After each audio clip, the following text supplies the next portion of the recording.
तम गारे रही बिना ढिलो सहरु जीवी पड़ाई तम गारे रही बिना ढिलो सहरु जीवी पड़ाई भरोसा करी मु काहाको चलबी भरोसा करी मु काहाको चलबी मोर निजर तो केही नाहिलो गारे रही बिना तम गारे रही बिना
उपस्थित मोर चंडी सुतवत्त मंडित पंडित मंडली हेला हेला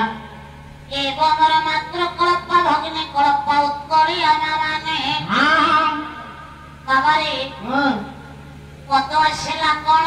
ପଦ ଆସିଲା ଧା ଧା ଧା ଧା। ମୂର୍ଖ କଣ ଧା ଧା ଲମ୍ବେଇକି ଧରିଛ? ତମେ ତ ଫାଷ୍ଟ ଟାକୁ ଧରିଛ, ମୁଁ ଲାଷ୍ଟ ଟାକୁ ଧରିଛି ଆଉ କଣ? କେବଳ ଏ ଧା ଗୁଡିକ ମନେ ରଖିଛ ନା ତାର ଅର୍ଥ କିଛି ବୁଝୁଛ? ଗୋଟି ଗୋଟି କରି କହ। ତମେ ଅର୍ଥ କରିବ କୁହ କେତେଟା ଧା ବାହାରୁଛି ଆଗ ମନେ ରଖ, ତାପରେ ଅର୍ଥ କରିବ। କହ ତାହେଲେ କହ। କଣ ହେମ ବସୁଧା ସୁଧା ନିଧି ଚେଦ ସମୃଦ୍ଧା ନିଧନାନ୍ତେ ଅନଜେ ମୃଦ୍ଧା ଭିଷକି ପରେ ତା ନାଶନେ ଅଗ୍ନି ସୁଧା ବସୁଧା ପୁତ୍ରୀ ରେ ମସୁଧା ସେ କରି ସିଧା ଶ୍ରୀରାମ ଫେରିଲେ ଅଯୋଧ୍ୟା ସନ୍ତୋଷ ଟିପୁ ଧାତି ବେଧା ଉଚ୍ଛଳିଲା ପ୍ରୀତି କଥା ହୃତାନ୍ଦେ କୁମ୍ଭ ସୁଧା ପ୍ରଜାଏ ଉଲ୍ଲାସେ ବି ମୁକୁଧା। 15ଟା କଣ 15ଟା ଘା ହେଲେ ଗଣିଛ? ପଢିଛି। କଣ ପଢିଛ? ପଢିଛି ବସ ସେମିତି ବଇଛି। ହେମ ବସୁଧା ସୁଧା ନିଧି ବାବାର ଦଶକୃଥା ଯେ ପ୍ରଥମ ପଦ ଆସିଲା କଣ? ହେମ ହେମ ବୋଲନ୍ତେ। ହେମ ବୋଲନ୍ତେ ମୋ ପିଇସି ଗାଁରେ ବାହା ହେଇଛି, ପଞ୍ଚାୟତ ଅଫିସ କି ତା ଘର ଲାଗିଛି। ଆଡ୍ରେସ ଦେଇଦିଅ। ଏ ଗାଁରେ ଯଦି କୋଉ ମା ଭଉଣୀଙ୍କ ନାମ ହେମ ଥିବ, ସେ ମନେ ମନେ ଘରେ ରହିକି ଗାଳି କରୁଥିବେ। ଗାଳି କରୁଥିବେ ନା ତାଙ୍କ ମନ କୁଣ୍ଢାମ କରିବାକୁ ସବୁ ତାଙ୍କର। ତମେ ଆଣିକି ସଭାରେ ତାଙ୍କ ନାଁ ଗୁଡିକ ପକଉଛ, ତାଙ୍କ ଛାତି କୁଣ୍ଢାମୁଣ୍ଢ ହେମ ବୋଲନ୍ତେ ବାବାରେ ତମ ପିଇସି ନାହିଁ। ହେମ ବୋଲନ୍ତେ ପଣ୍ଡିତ ସୁବର୍ଣ୍ଣ। ମନେ ରଖେ ମୂର୍ଖ। ବସୁଧା ମା ପୃଥିବୀ ହେମ ବସୁଧା ସୁଧା ନିଧି ପଣ୍ଡିତ ଦଶମୃଦ୍ଧା ଯେ କିଏ ନା ସୁବର୍ଣ୍ଣ ଲଙ୍କାପୁର ଚନ୍ଦ୍ରମା ବିଂଶାଖ୍ୟ ବିଂଶ ବାହୁ ତ୍ରିପୁର ବିଜୟୀ ସମ୍ରାଟ ରାବଣ ବିନାଶ ପରେ ଅନୁଜ ବୋଲନ୍ତେ ସାନ ଭାଇ ବିଭୀଷଣ। ବିଭୀଷଣଙ୍କୁ ଲଙ୍କା କଟକର ରାଜସିଂହାସନରେ ମଣ୍ଡିତ କରାଇ ରାଜପଦରେ ଘୋଷିତ କରାଇ ବସୁଧା ପୁତ୍ରୀ ବୋଲନ୍ତେ ପଣ୍ଡିତ କନ୍ୟା ବା ଝିଅ।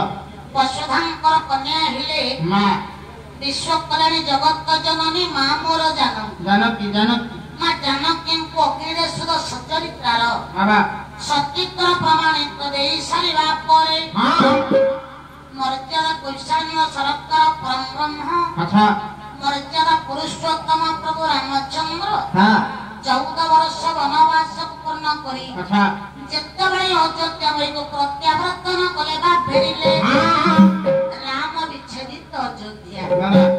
14 ବର୍ଷ ପରେ ପରମ ରାଘବେନ୍ଦ୍ର ସରକାର ପ୍ରଭୁ ରାମଚନ୍ଦ୍ର ଆଜି ଅଯୋଧ୍ୟା ମହିରେ ଦେଖି ସମସ୍ତ ନର ନାରୀଙ୍କର ହୃଦ କୁମ୍ଭରୁ ଆଜି ଆନନ୍ଦ ଅମୃତ ଉଛୁଳି ପଡୁଛି। କାହିଁକି ନା ସମଗ୍ର ନଗର ତମକେ ବାଜେ ମଙ୍ଗଳ ବାଜେ।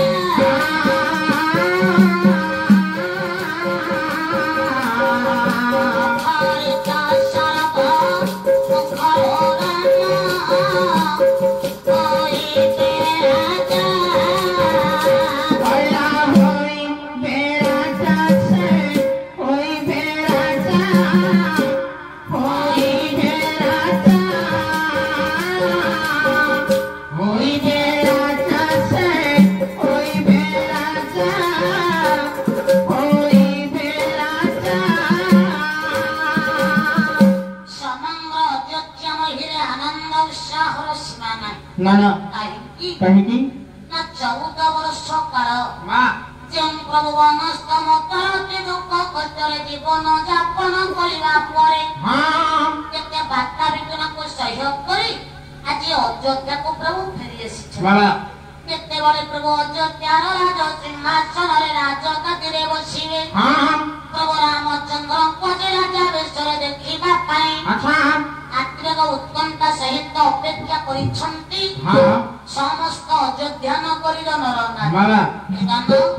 ପ୍ରତ୍ୟେକ ସବୁ ସାଂସାରିକ ଦଣ୍ଡାଳ କରି ପରିତ୍ୟାଗ କରି ପ୍ରଜାମାନେ ପଣ୍ଡିତ ଏକତ୍ରିତ ହୋଇ ଏ ଅଯୋଧ୍ୟାକୁ ଆଜ୍ଞା ସାଜସଜା କରିବାର ଲାଗି କିପରି ସଜେଇଲେ ସଜେଇଲେ କିପରି ଆପଣ ମାନଙ୍କର ଭଞ୍ଜ ସାହିତ୍ୟ କବି ସମ୍ରାଟ ଉପେନ୍ଦ୍ର ଭଞ୍ଜ କାବ୍ୟ ବୈଦେହୀଶ ବିଳାସରେ ପଦେ ପ୍ରମାଣ କଲେ କଣ କହିଲେ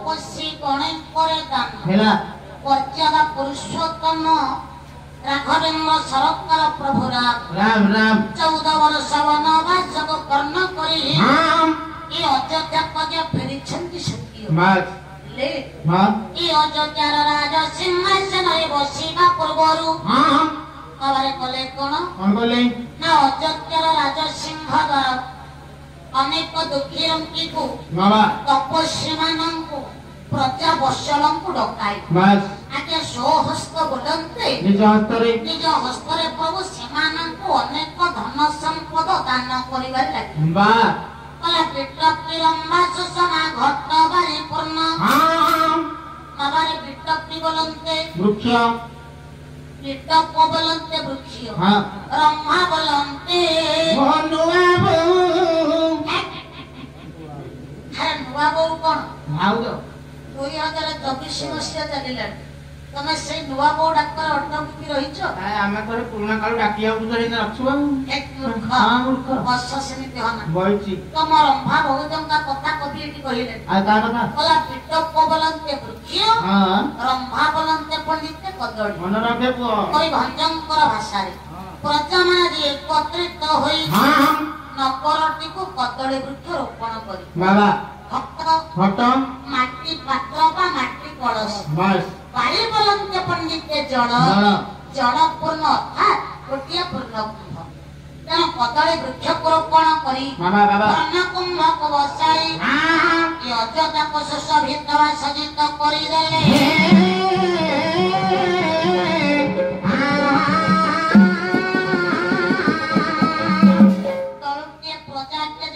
कदड़ी वृक्ष रोपण करी पूर्ण कुंभ बसाइले अच्छा आउ दले प्रजा जे अयोध्या रे कले कोन बोले कले भाग्यनाथ भଳି सुभे रसनार स्वर्ण हो रसनार स्वर्ण भाग्यनाथ भଳି सुभे रसनार स्वर्ण